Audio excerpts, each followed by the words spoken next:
Présenté à l'IFA 2015, le Toshiba Satellite Radius 12 est le porte-étendard des transformables de la marque. C'est un petit ultra portable 12 pouces dont l'écran, comme sur les Yoga de Lenovo, peut complètement tourner autour du clavier pour s'utiliser comme une grosse tablette.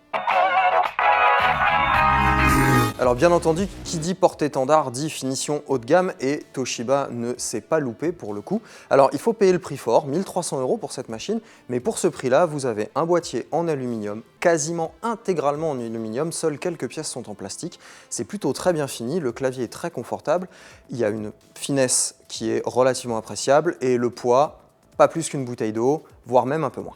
À l'intérieur de ce beau boîtier, Toshiba a jeté quelques bons composants, à commencer par un processeur Core i5 dernière génération, 4 Go de mémoire, 256 Go de SSD. L'ensemble forme une plateforme plutôt homogène. Alors bien entendu, le Radius va se limiter principalement à la bureautique, au surf sur internet et à regarder des vidéos, voire écouter un peu de musique grâce au système d'enceinte Harman Kardon embarqué. Mais n'espérez pas jouer en 3D au dernier Tomb Raider, pas la peine, le contrôleur graphique du processeur ne tient pas la charge. Au mieux, il fera tourner Hearthstone et quelques vieux jeux. Le dernier point fort de ce Radius, c'est son écran.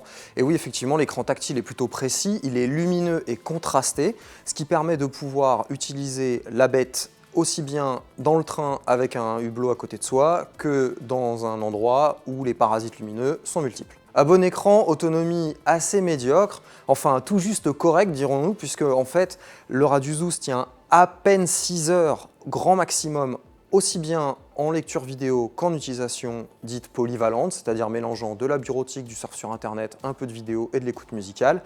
C'est vraiment léger par rapport aux ténors du marché qui tiennent entre 8 et 10 heures. Alors dernier petit point faible qui n'en est pas un, pour que toutes les touches du clavier tiennent sur la toute petite surface du châssis 12 pouces, Toshiba a dû réorganiser un petit peu les touches, si bien que certaines sont plus petites qu'à l'accoutumée, d'autres ne sont pas à la même place, alors rassurez-vous, le A n'est pas à la place du X, mais ça demande quand même un petit peu de temps pour s'y habituer.